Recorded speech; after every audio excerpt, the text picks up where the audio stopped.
అందరికీ నమస్కారం. ఈ మధ్య శివాజీ మహారాజ్ జీవిత చరిత్రకు సంబంధించి కొంతమంది ఉద్దేశపూర్వకంగా వక్రీకరణలు చేస్తూ ఆ మహాచక్రవర్తి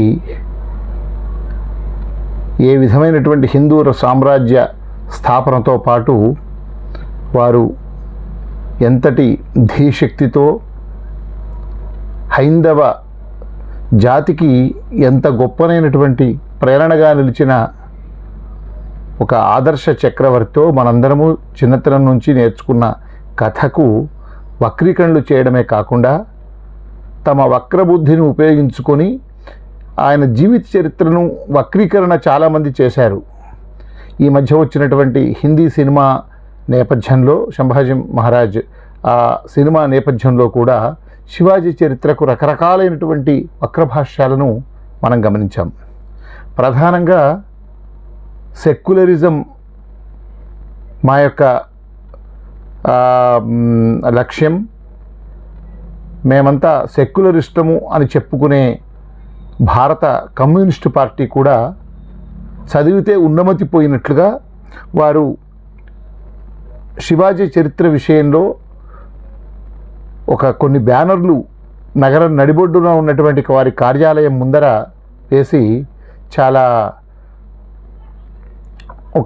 ఖచ్చితంగా ఒక కులాన్ని, ఒక సామాజిక వర్గాన్ని, ప్రధానంగా బ్రాహ్మణ వర్గాన్ని అవమానపరిచే విధంగా, హేళనపరిచే విధంగా, అంతేకాదు శివాజీ జీవిత చరిత్రను వక్రీకరించే విధంగా వారు బ్యానర్లు వేసి వాళ్ళ యొక్క సిద్ధాంతాలకు విరుద్ధంగా వ్యవహరించారు.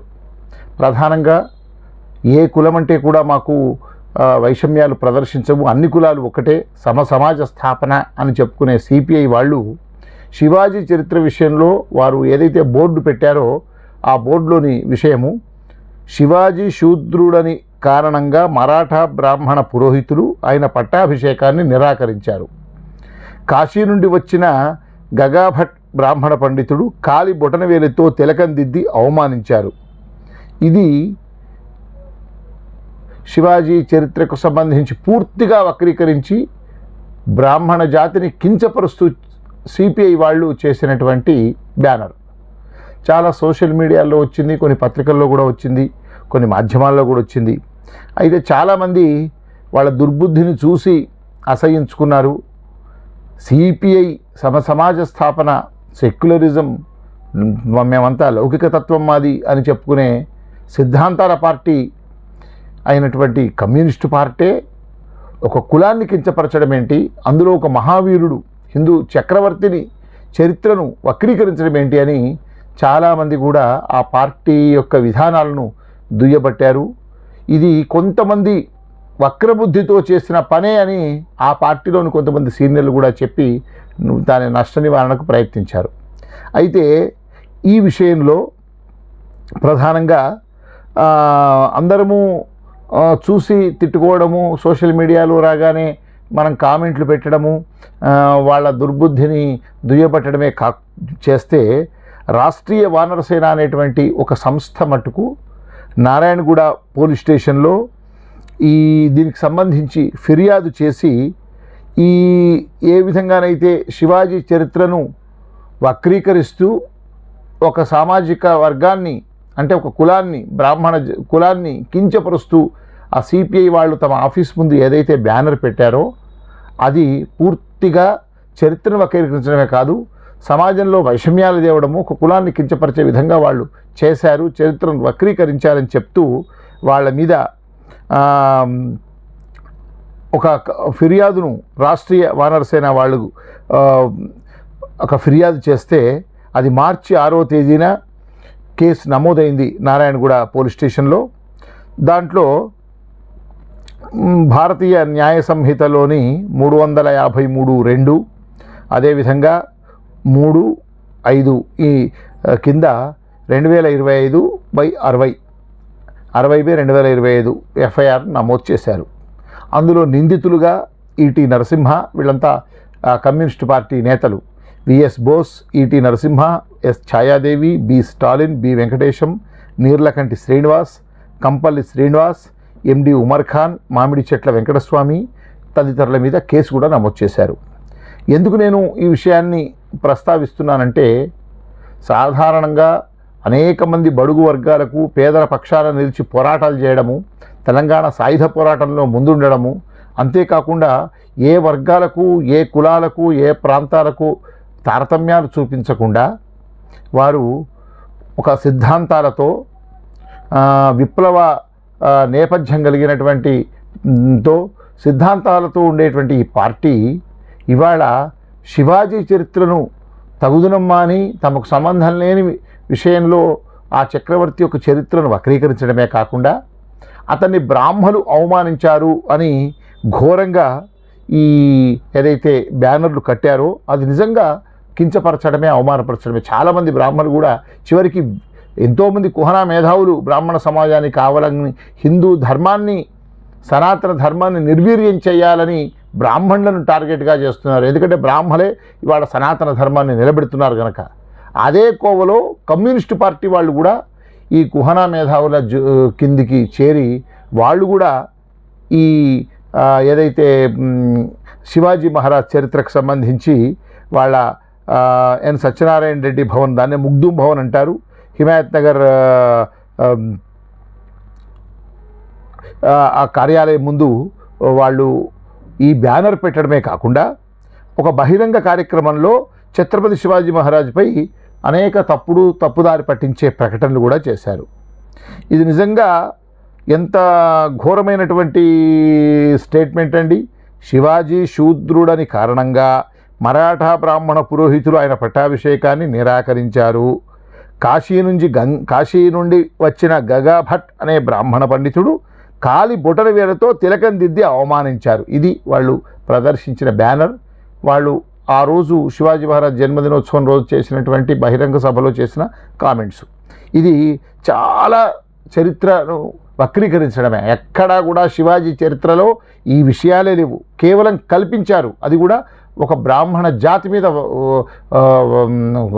ఒక కోపంతో, బ్రాహ్మణ జాతి పట్ల ద్వేషంతో, ఈ పైశాచిక మనస్తత్వం కలిగిన వాళ్ళు చేసినటువంటి పని.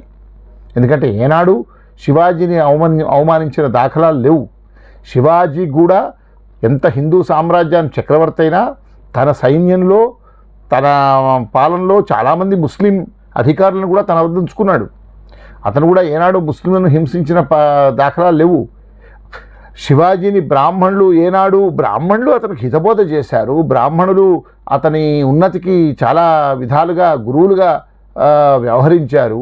అతను గురుత్వంతో వ్యవహరించారు. ఏనాడు బ్రాహ్మణుల పట్ల అతను అగౌరవంగా లేడు. శివాజీ పట్ల బ్రాహ్మణ సమాజము ఎన్నడూ అగౌరవంగా, అవహేళనగా చేసిన చరిత్రలో ఎక్కడా లేదు. కానీ వీళ్ళు మాత్రం కావాలని చెప్పి ఇలా చేశారు. మరాఠా బ్రాహ్మణ పూజారులు శివాజీ మహారాజ్ పట్టాభిషేకాన్ని నిరాకరించారన్న ఇది పూర్తిగా అవాస్తవమైనటువంటి వాదన. అంతేకాకుండా ఆయన శివాజీ మహారాజ్ పట్టాభిషేక సమయంలో తాను అవమానించారు అన్నది కూడా తప్పుడు ప్రచారమే. అదేవిధంగా ఆయన పాలన కులపక్షపాతం ఆధారంగా సాగిందనే దుష్ప్రచారాన్ని వీళ్ళు ఏదైతే చేశారో అది కూడా చరిత్రలో లేదు.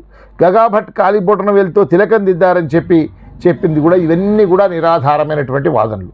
ఇవన్నీ చూపించిన తర్వాతే నారాయణగూడ పోలీస్ స్టేషన్లో అందుకు కారణమైన ఆ సిపిఐ నాయకుల మీద ఈ రాష్ట్రీయ వానరసేన వాళ్ళు ఇచ్చినటువంటి ఫిర్యాదు మేరకు వారు చేశారు. అసలు ఇవన్నీ కూడా వాళ్ళు ఆధారాలతో చరిత్రలో ఉండేటువంటి సత్యాలన్నీ కూడా వాళ్ళు చూపించి ఇవన్నీ కూడా ఉద్దేశపూర్వకంగానే వీళ్ళు ఈ బ్యానర్లు వేశారని చెప్పి చాలా పోరాటం చేశారు. మిగతా వాళ్ళంతా సోషల్ మీడియాకు పరిమితమైనా కూడా ఈ రాష్ట్రీయ వానరసేన ప్రతినిధులు, ప్రధానంగా తెలంగాణ రాష్ట్ర ప్రధాన కార్యదర్శి మహేశ్వరం రవిచంద్ర, వ్యవస్థాపక సభ్యుడు మాధవరెడ్డి గారు, ఎడ్ల కేశవర్ధన్ రెడ్డి, మందడి శివారెడ్డి, పంద్యం విఘ్నేష్ యాదవ్, అదేవిధంగా భాగ్యనగర్ అధ్యక్షుడు ముఖేష్ సూర్యవంశీ, తెలంగాణ రాష్ట్ర మహిళా అధ్యక్షురాలు రాష్ట్రీయ వానరసేన గూడ ఉమారెడ్డి, వాళ్ళ సభ్యులు కాశయ్య, అభి, గోరక్షక్ జాతీయ అధ్యక్షులు శ్రీరామ్ కుమార్ జోషి, గోరక్షక్ తెలంగాణ రాష్ట్ర అధ్యక్షుడు ఓం సింగ్ రాజ్ పురోహిత్, వీళ్ళందరూ కూడా ఈ ఫిర్యాదు చేసి ఎట్టి పరిస్థితుల్లో వీళ్ళ మీద కేసు నమోదు చేయాలి, రాజకీయ పార్టీ అని చెప్పి మీరేం విస్మరించొద్దు, వారి మీద కేసు పెట్టాలని పోరాటం చేసి వాళ్ళ మీద కేసు నమోదు చేయించారు.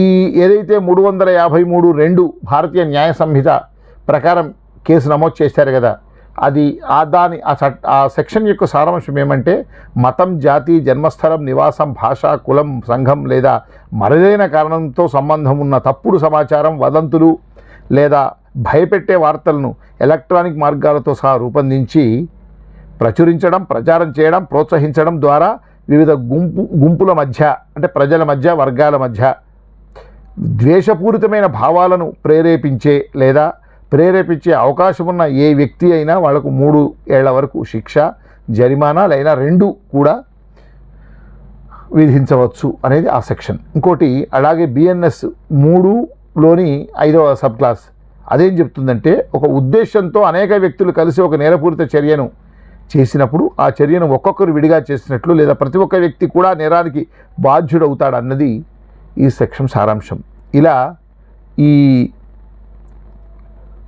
దుర్మార్గమైన, ఈ పైశాచికమైనటువంటి ఉద్దేశపూర్వకంగా బ్రాహ్మణులను వ్యతిరేకించడం, శివాజీ చరిత్రను, ఒక మహా చక్రవర్తి శివాజీ చరిత్రను వక్రీకరించిన సిపిఐ పార్టీ నేతల మీద కేసు నమోదవడం చాలా ఆనందకర విషయం.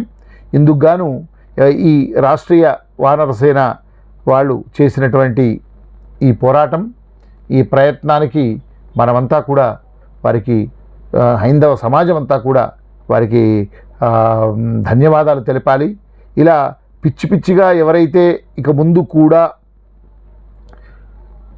ఎవరైతే తప్పుడు ప్రచారాలు చేస్తారో మనం భయపడకుండా, కేవలం సోషల్ మీడియాలో ప్రకటనలకే పరిమితం అవ్వకుండా వాళ్ళందరి మీద తగిన చర్యలు చట్ట ప్రకారం తీసుకొని బుద్ధి చెప్పి, ఎంతటి వారైనా మనం వారికి చెప్పి, ఉద్దేశపూర్వకంగా ఏ కులం మీద కానీ, మన మతం మీద కానీ, మన చరిత్ర మీద కానీ, మన మహాత్ముల చరిత్రల మీద కానీ, చారిత్రక వ్యక్తుల చరిత్రల మీద కానీ వక్రభాష్యం చెప్పినా, వక్రీకరించినా మనం భారతీయ న్యాయ సంహిత ప్రకారం, ఆ సెక్షన్ల ప్రకారం మనం శిక్షించే వీలుంది కనుక, ఫిర్యాదు చేసే వీలుంది కనుక, ప్రాసిక్యూట్ చేసే వీలుంది కనుక, మనం రాష్ట్రీయ వానరసేన లాగా ప్రతి ఒక్కరము వారిని ప్రేరణగా, మార్గదర్శనంగా తీసుకొని ఫిర్యాదు చేయాలి. మరొకమారు రాష్ట్రీయ వానరసేన వారికి నేను ధన్యవాదాలు చెప్తున్నా. మీ వీరోచిత పోరాటానికి ధైర్యంగా ఎదుర్కొని బ్రాహ్మణులంతా బాధపడ్డారు కానీ ఫిర్యాదు చేయలేకపోయారు. మీరు మాత్రం బ్రాహ్మణుల పక్షాన శివాజీ చరిత్రను మనం సరిగ్గా తెలియజేయాలి, వక్రీకరించిన వాళ్ళ మీద తగిన చర్యలు తీసుకోవాలన్న పట్టుదలతో, ధర్మనిష్టతో మీరు చేసిన పోరాటం సత్ఫలమైంది. మీకు ఎన్నో విధాలుగా అందరూ హైందవ జాతి పక్షాన ధన్యవాదాలు తెలియజేస్తున్నా. భారత్ మాతాకి జై.